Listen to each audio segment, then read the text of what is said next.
Hey, what's up guys, it's Spectrum, back here with a brand new video review, and this time we're going to be taking a look at the Marvel Legends Monster Venom Build-A-Figure series, Venom's Scream. So, let's get right into it. We got Legends series up at the top here, spot varnish, looking very cool, feels really nice. Venom, Marvel's Scream! Made by Hasbro, also spot varnish as well. Got a nice artwork of Donna Diego's Scream symbiote right there, looking very cool. Got that same artwork going on over here, which is very nice. On the back, you got the other figures in the wave. Got the Build-A-Figure right there, Build-A-Figure Monster Venom. All of this is spot varnish as well. Somewhere in here it says Spectrum Reviews is awesome. Got a nice photo shot of the figure right there. Sorry that it's sideways. That is so old school of me, but the angle isn't right. Former security guard Donna Diego is merged with components of the Venom symbiote and becomes a tendrilled villain, Scream. Very, very cool. Barcode at the bottom if you want to search for this figure in your area. And that's about it for the packaging, so without further ado, let's get her out here and see how symbiotic she actually is. Here we have her opened up another packaging, looking very cool and symbiotic. So, let's go ahead and get a closer look here. Got that nice Scream head sculpt there, which I like a lot. I think that this is probably one of my favorite symbiote head sculpts in terms of a Hasbro release. I don't have any of the Toy Biz ones though, so I can't really comment on those. But yeah, overall this is looking pretty good, pretty cool. I like the red paint for the hair. I like how it's seemingly one singular piece, and then the rest of the hair is just, you know, separate, which is really, really cool. But in terms of molded pieces, it's actually all just one piece mainly, with a few tendrils being separate here and there, which is fine, you know, that's cool. Got the you know, the body paint and stuff going on. It looks brown, but it's like a blood red on yellow, so it looks brown. Hopefully you guys can see that there is some lighter layering right here in terms of it, so it's probably a little redder there versus other parts of the body. The figure looks very paled out on my camera for some reason. That's not how she looks in person at all. She's very, very rich mustard yellow, which is cool, you know.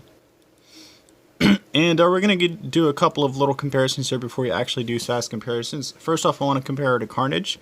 In terms of the shininess between the figures, I think that these two look great together. You know, and like I like how Hasbro is keeping it shiny within their symbiote releases and stuff like that.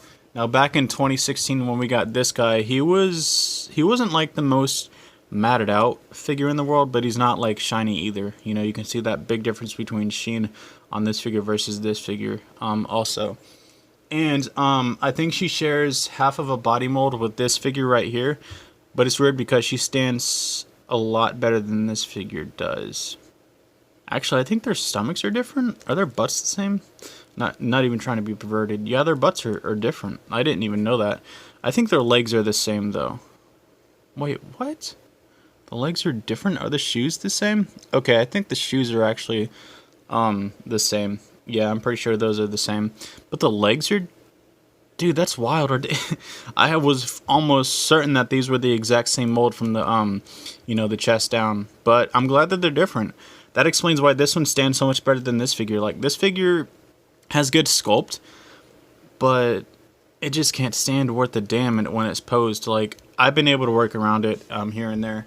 But, you know, enough about all that. This figure is awesome, dude. Even if she doesn't come with any accessories... I still think that she's a great addition to any collection, especially if you're a symbiote fan, and her head sculpt, you just can't go wrong with that. It's just beautiful in general. Alright, enough raving on about that. Let's get into size comparison times commence. Here she is next to the Spider-Woman. I'm blanking on which one this is. Sorry about that. Here she is next to her brother Carnage, which they look great together in my personal opinion. Here she is next to base form Venom, which they look great together as well. I like how Venom's a little bit taller than her and Carnage.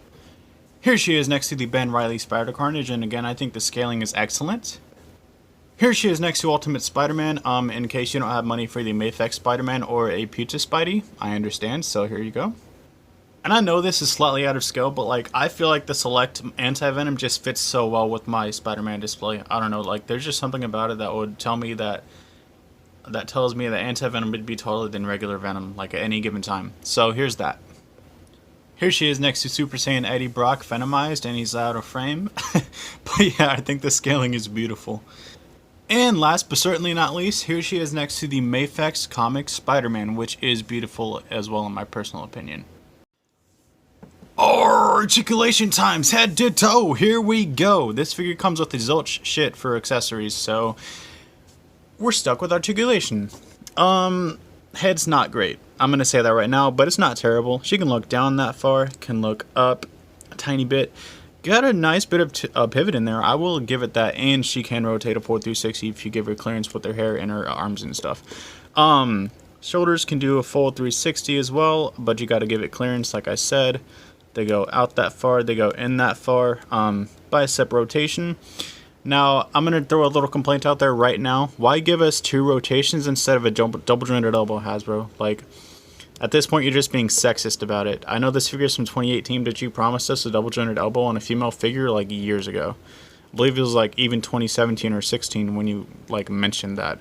But anyway, she rotates the elbow, she bends the elbow more than 90 degrees, which is actually nice. I do appreciate that, but it's still not a double jointed elbow. Like, come on, Hasbro. Wrist swivel and hinge, no interchangeable hands, so that's all you get. Let's get the arms out of the way here. Also, I will say that the ratchet in the shoulder makes it scary to articulate this arm, and it makes it feel like the peg connecting to the bicep is going to break off at any given time.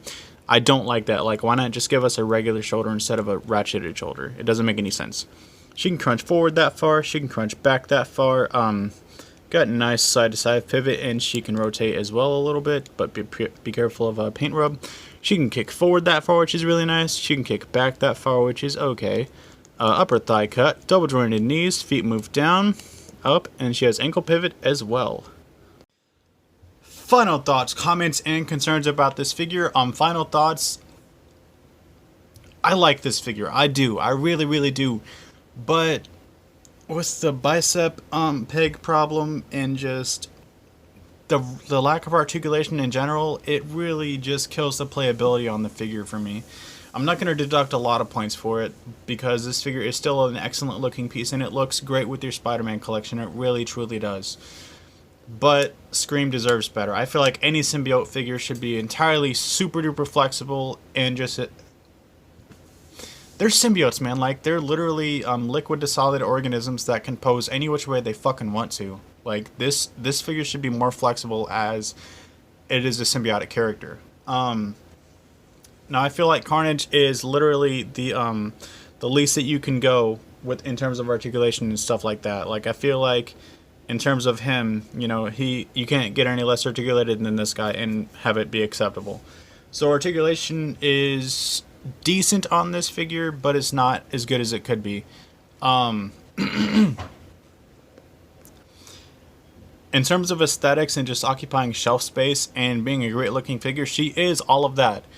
And I will give it points for that. So it's not all bad, and I only got her for $12 shipped with her packaging. So I mean, at the end of the day, I feel like that's a good price for this figure. She should have came with some sort of accessory, or at least an interchangeable head with bendy wires in the hair pieces, because I know that she uses them as weapons in the comics, which would have been really, really cool.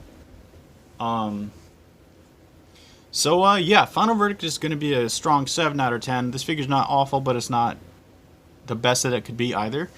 I do recommend it though, especially if you're a huge symbiote fan. And yeah, that's about it for this review, guys. Thank you so much for watching. Follow me on Instagram at spectrum.reviews. Excuse me. My Facebook link will be in the description below, and I will catch you guys later. Thank you so much for watching. Peace.